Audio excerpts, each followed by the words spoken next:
Okay, so today's video is on the natural log and e. The first thing we need to know before we get too far into this is what is e? And e is an irrational number that has a value of 2.71828 ...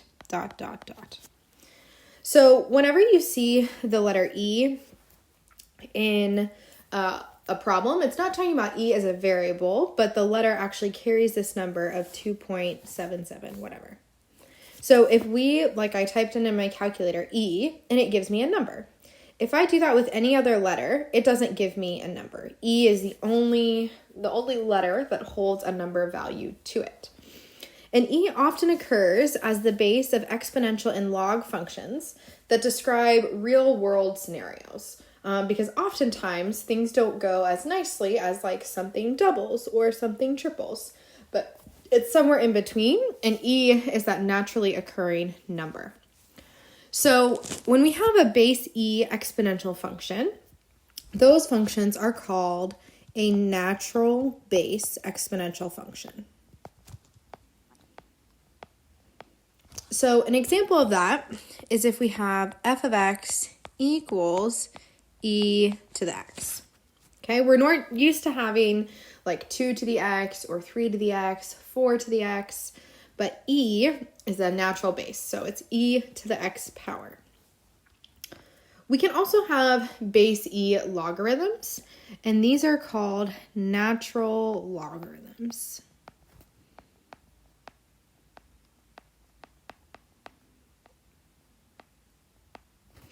So an example of that is when we have f of x equals log base e of x. But whenever we have log base e, we abbreviate it to ln of x. Okay, so if you see ln of x, it's really saying it's log base e of x. Okay. So remember, we can convert between exponential and log form. So we're going to write what those equations are in our margin here. So our exponential form is b to the x equals n. And remember, that can kind of switch forms to be log base b of n equals x. That's what our log form is. Okay, so we want to write these natural logs as either log form or exponential form. So first one tells us it wants it in log form. So here we're going to label our b, our n, and our x.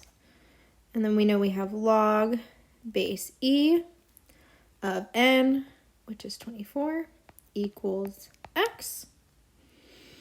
And then log base e just switches to ln of 24 equals x.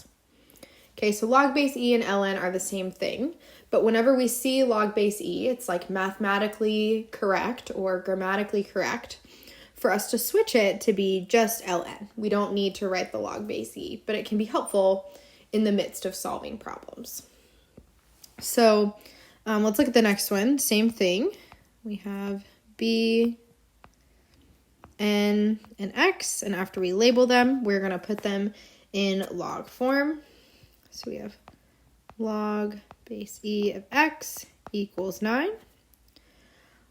Log base e can be rewritten as ln x equals 9. Then I want you to take a second and try and solve 3. So go ahead and try and write 3 in natural log form. I'll wait a minute and then I'll put the answer up here so you can check.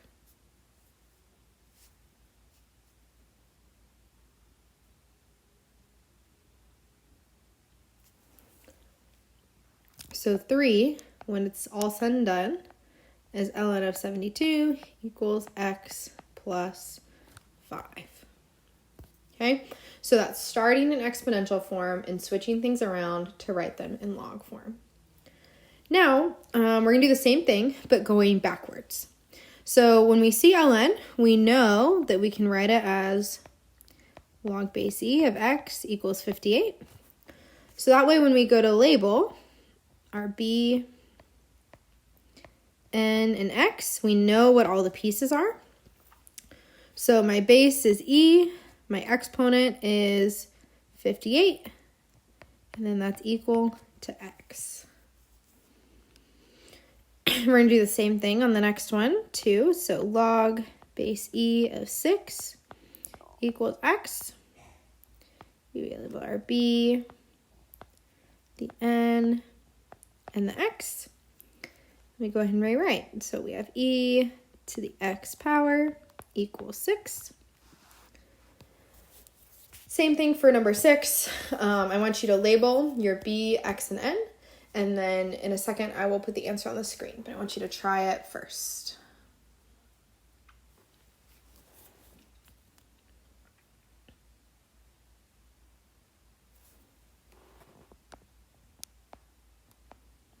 So this should be e of 32 equals x minus n. Perfect. So same thing we did before, just instead of having a number as the base, we have e as our new base. Okay. So next, we can also condense and expand logarithms that have a natural log in them. So I'm going to write our log properties over here just to make sure we know them. So if we have log base b of x plus log base b of y, remember, when we simplify that, we multiply the x and y together. So we have log base b x y. Same thing when we have minus.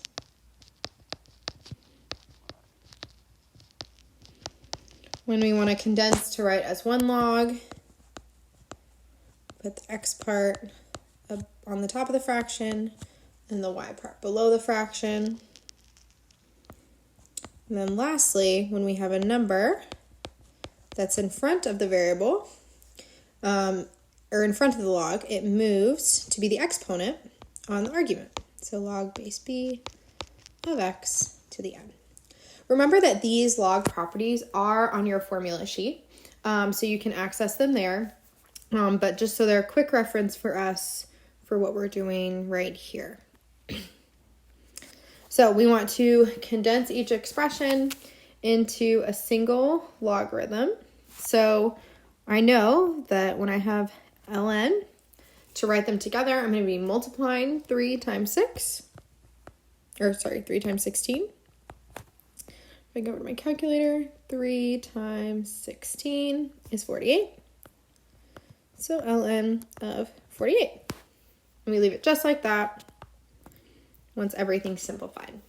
Remember, if there are variables, we'll just leave the variables in the problem. But if they're numbers, we want to make sure they're simplified to the fullest extent. Okay. When we are condensing expressions, we want to deal with any exponents first. So here, number 8, I see that 2 is going to become an exponent on the 3. So I have ln of 63 minus ln of 3 squared. We know that 3 squared is 9, so we can just think about it as ln of 63 minus ln of 9. And that minus sign means that we're going to be dividing when we condense them. So ln of 63 over 9, which 63 divided by 9 is 7. So we would write it finally to just be ln of 7.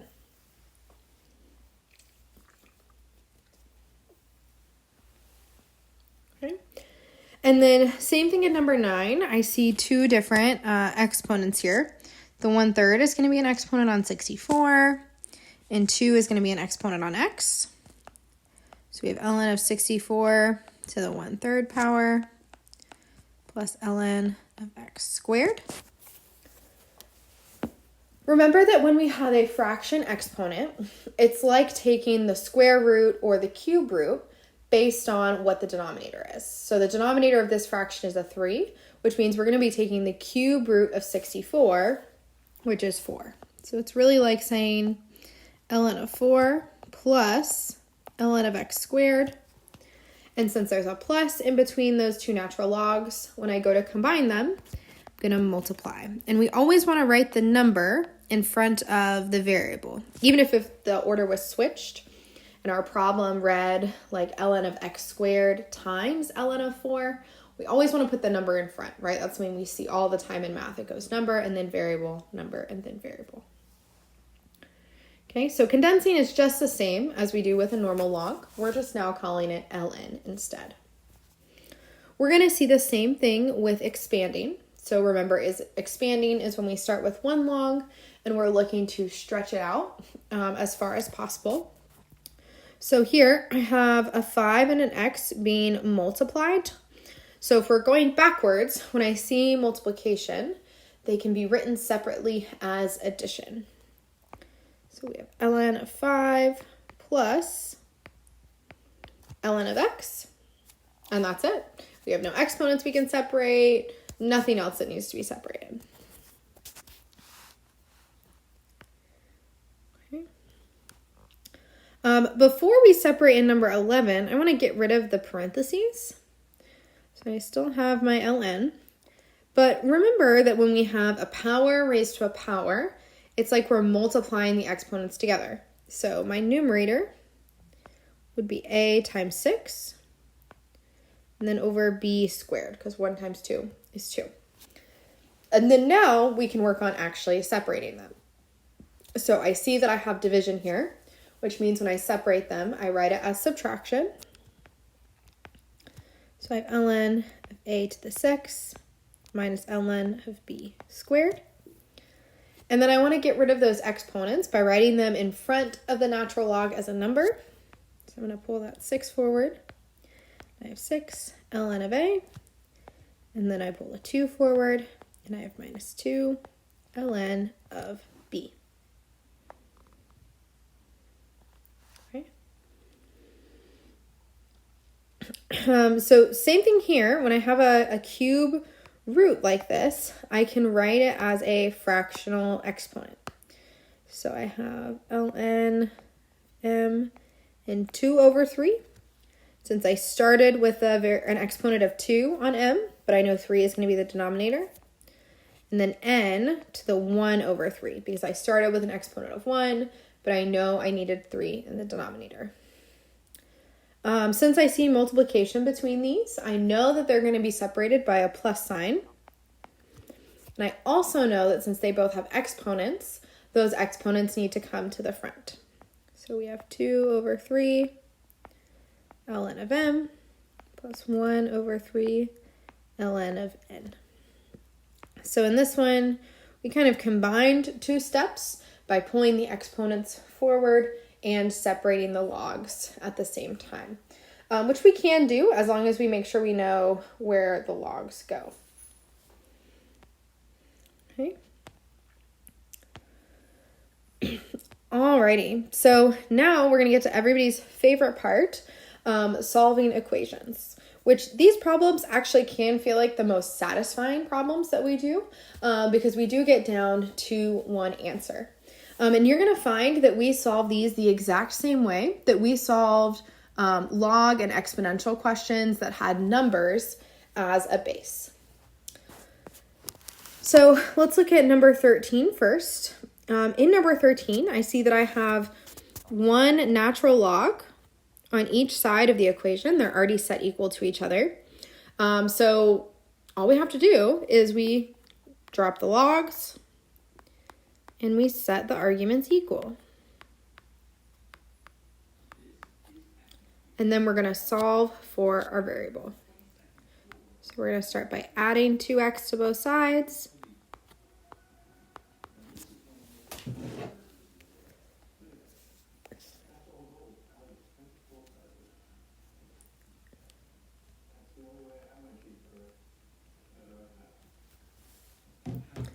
And then after that, we're going to add 27 to both sides.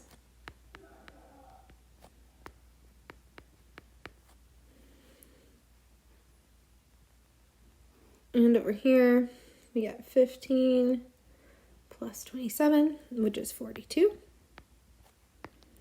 Divide by 6 on both sides, and we get x equals 7. And we do need to check for extraneous solutions, because just like we can never take a log of a negative number, we can never take a natural log of a negative number. So to check, I'm going to take my 7 and plug it back in.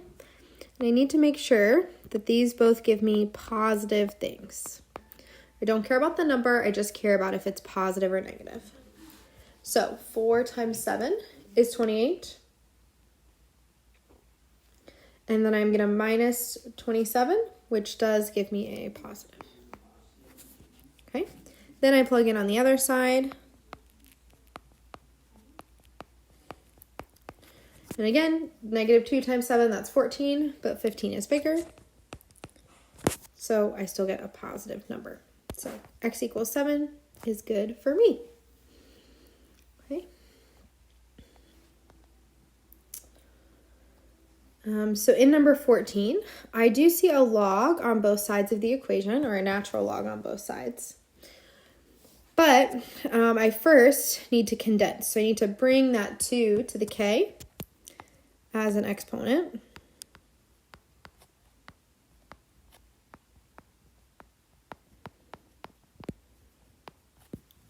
Now I see I have natural logs on both sides that I can get rid of.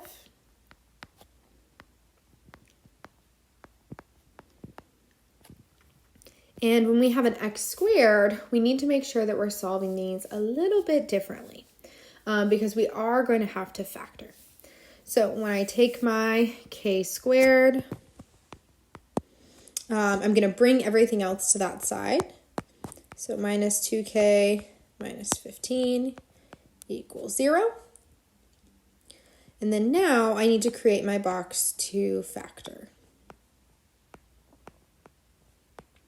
So I'm looking for two numbers that multiply to negative 15 and add to negative 2, which those two numbers are going to be negative 5 and 3. So I get k minus 5 and k plus 3. And then to find what k is, I set each of those mini equations equal to 0. I get k equals 5 and k equals negative 3. Again, I have to plug this back into check. And remember, we're plugging it back into the very original. So I'm actually just going to focus on the left side first. So plugging it in to ln of k. So if I plug in negative 3, well, that gives me a negative for sure, and that's not going to work. If I plug in 5, that gives a positive. That does work. And I want to check and make sure it works on the other side. So 2 times 5 plus 15. Those are all positive values. So I get a plus. And k equals 5 would be my solution.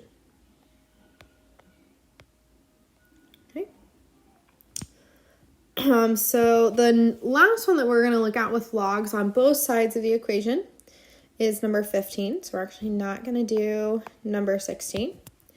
But again, in number 15, we need to condense both sides before we can do anything else. So I see a minus on the left side, so it means it's going to be division. And I have 72 over 4. So 72 divided by 4. It's going to simplify to ln of 18. Then on this side, I have a plus, which means I'm going to multiply. So ln of 6 times a minus 2. It's going to be ln, I distribute the 6, of 6a minus 12. Now that I'm down to just one natural log on each side of the equation, I get rid of the logs. 18 equals 6a minus 12. Add 12 to both sides to get 30 equals 6a. And then I divide both sides by 6, which is 5 equals a. So I want to check and make sure it works. only have one place that I need to check in. That's a minus 2. So if I get positive for that one, then I'm good to go. So 5 minus 2, that is a positive number. So 5 equals A, works. Okay. So let's look at our next type of problem, which is where we only see a log on one side of the equation. So we learned earlier in this video that we can rewrite ln as log base e. So if I rewrite there, then I'm going to label my b, my n, and my x so that I can rewrite it in exponential form. So I get e squared equals 8x. And then I'm going to calculate, since I know e is a number, I'm going to go to my calculator and calculate what e squared is. So you can type in e and it'll know that it's the e with the value, or you can click over to the ABC function on your calculator. And I did that, I hit e. Then I want e squared, so I'm going to hit the squared button. And that gives me 7.389, because remember we still want 3 numbers after the decimal. Okay, so now to get x by itself, just divide by 8 on both sides. So 7.389 divided by 8 gives us 0.92 and then 4. Perfect. And again, I can check it, but 8 times 0.924, doesn't matter what the number is, we're just multiplying 2 positive numbers together, which is going to give us a positive. So my x value is all good. Okay. We're going to do the same thing with number 18. But in number 18, we have to make sure to simplify both sides first. So here I see a minus in between. So when I simplify, I write it as a fraction. And then I can't really do anything with ln, but I do know that ln is log base e, which gives me a base where I can rewrite it in exponential form. So I have b, n, and x. So I have e to the 7th is equal to x over 9. Again, I can calculate what e to the 7th is on my calculator. So we're plugging that in first. We're going to e to the 7th power, which is 11096.633. And then to get the 9 out of the denominator, we're going to multiply by 9 on both sides. So if we take that big number,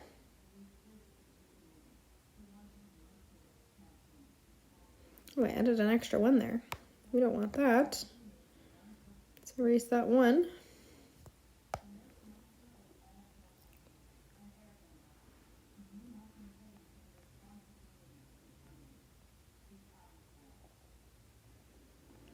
So times 9 gives us 9869.697.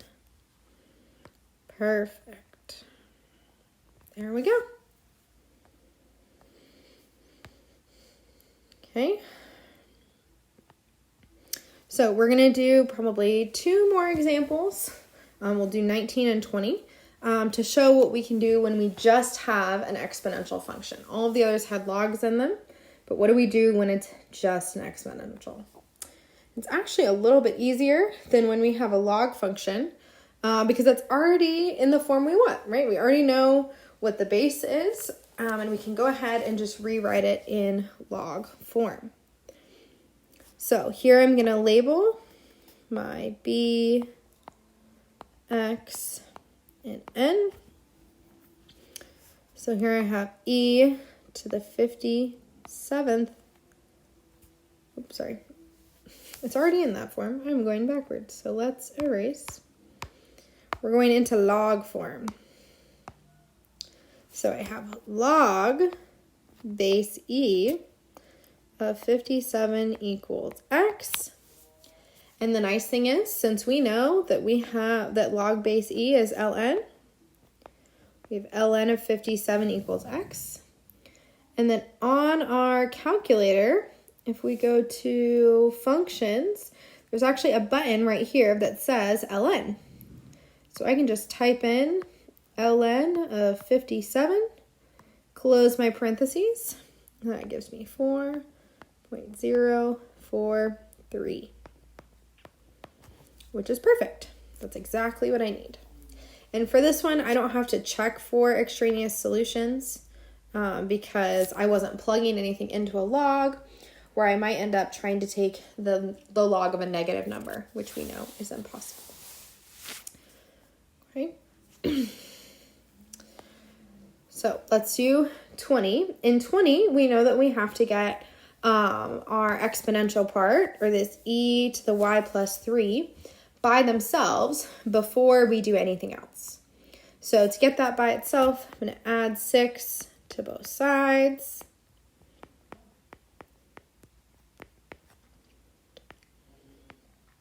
Okay. And then once it's all by itself, we can go ahead and label our b, x, and n. And then we can go ahead and put it in log form.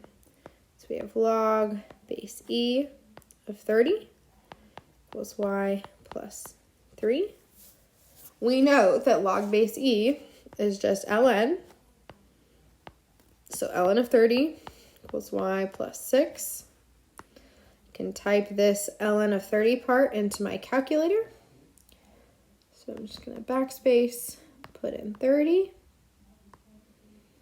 And then I know that gives me 3.401 equals y plus 3. And based on that, I'm going to subtract 3 from both sides. So 3.401 minus 3 gives us 0.401 equals y, which is perfect. Okay. And then as a final check to see if you've got it before you start some of the practice problems, I want you to go ahead and pause the video for a minute and try number 21. When you're ready, you can resume the video and I will go through a couple of the steps to check and make sure you got that one right.